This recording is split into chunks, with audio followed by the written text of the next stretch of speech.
After waiting what feels like absolutely ages for Season 2 of Invincible to come out, it's finally arrived back on our screens.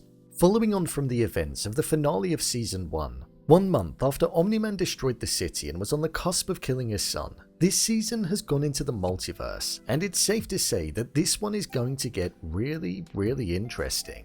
With Angstrom Levy being introduced to us, the Maulers being released from captivity, and Mark struggling to deal with the possibility that he could eventually turn into his father, let's recap, break down, and explain all that there was to take away from this first episode. So let's get into it. Here is a breakdown of Invincible Season 2 Episode 1. Just to let you know, this video will contain spoilers. The opening sequence.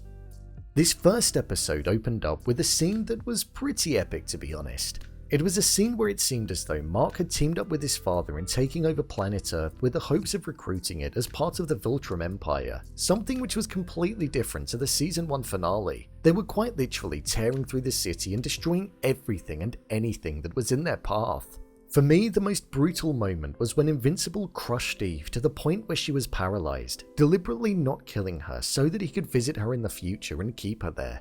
It marked a real change in the character, and it was a horrific moment to watch, and it showed just how scary and brutal Mark was in that moment. Within this scene, we saw that an individual called Angstrom was there, and he was part of the resistance against Omni-man and Invincible. He was on the cusp of being killed by them before we saw him go through a small green portal, something which at the time made no sense at all, but it was later on in the episode where it started to come together. Angstrom has the ability to be able to travel through portals into different dimensions, an infinite number, and he has access to all of them. Within the dimensions, there are small differences that occur in each of them which lead to the differentiation, and in the opening sequence, we weren't in the dimension that we were familiar with. It was in fact a dimension where Mark made the decision to side with his father in taking over Earth. Hence why things looked so different, and why when Invincible flew off, the world seemed back to normal, because our return was when he was looking at the cliff edge where he was pummeled by his father in the season finale. The whole multiverse, separate dimension story arc looks as though it's going to be something that's going to be a key focus in this season of the show, as Angstrom looks to acquire this knowledge of the dimensions and make key differences, but one where he also looks to seek revenge on Invincible for wiping out every version of himself from the infinite amount of dimensions that exist. It feels like we could see this meme being played out, but with Invincible, and it's a moment that I'll happily wait for. Mark's biggest fear. This episode really showed us the fear that's within Mark, nothing that's external, but internal.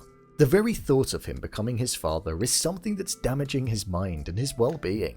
We saw this prominent throughout a number of different moments, when he was speaking with Eve, when the Immortal said that he didn't trust him, when Cecil was talking about how he once let Omni-man back in the game too soon and how he didn't want to do it to him, when he was speaking with Amber in the bedroom, and also when he looked down at his hands and saw the sheer amount of blood and death that was caused with him trying to shut down the somatic encoder.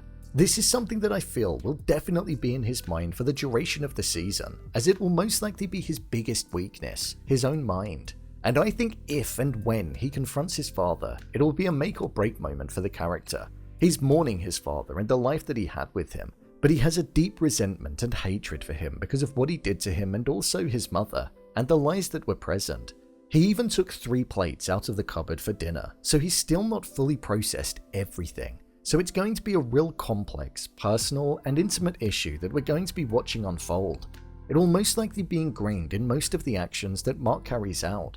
We saw it in this episode where he was making lackluster attempts at saving the day, avoiding conflict because he was having flashbacks, and also freezing on the spot. So it's something that I'm looking forward to seeing more of, as it allows us to dig deeper inside of the character of Mark. Who is Angstrom Levy? Angstrom Levy was introduced to us in this first episode, and he was a real interesting character.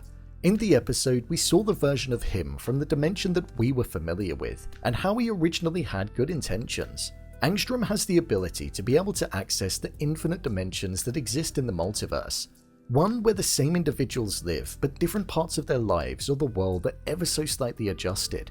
For example, there was one where Mark made the decision to side with his father and destroy the city, and there were many others where there would be cures to certain illnesses. What Angstrom planned on doing was combining all of the knowledge from every version of himself in the other dimensions, putting it inside of his head with the Maulers somatic encoder, and then making a change to the world and providing the cures that were needed, or solving the issues that were present. So as all good villains start out, he originally wanted to do good.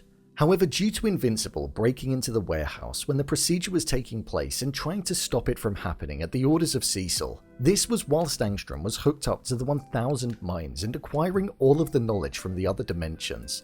The Maulers were ultimately summoned with the intention of stopping Invincible, but they weren't holding back and were going to kill him. This was something that didn't sit right with Angstrom, and he didn't want his utopia built with blood and the death of an individual on his hands. So he took off the helmet during the procedure, something which he was warned not to do, and ultimately it led to mass devastation and all of the Angstroms being killed, and all of the Maulers except for one which was deformed.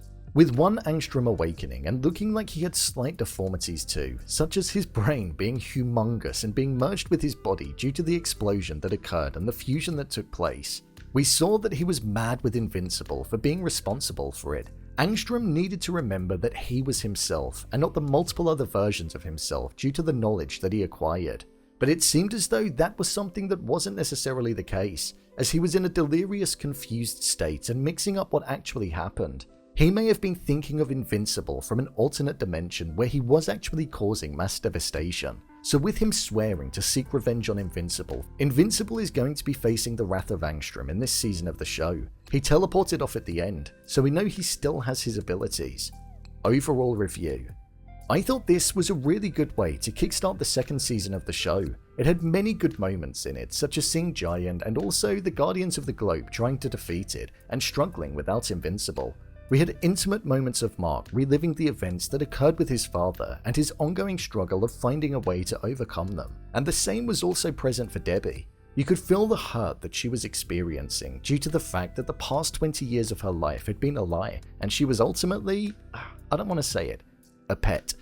But also the conflict in not wanting to go to a group that would help her find some form of comfort. She wants to be there for her son, and it's inspiring to watch.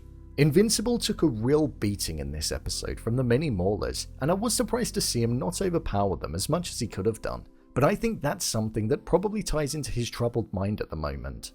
I can't wait to see what's going to happen as the story develops on, and the multiverse timeline becomes more prominent as Angstrom Levy looks to get that sweet revenge that he so desires. With the mind of 1000 dimensions, he's definitely going to be a force to be reckoned with. So, there you have it, a breakdown of Season 2 Episode 1 of Invincible. If you want to see more videos such as endings explained, theories and predictions, and character breakdowns, then click on the I button, or alternatively you can head over to my channel where you'll find them all. What did you think of this episode? Leave a comment down below, and don't forget to subscribe. I'll see you next time.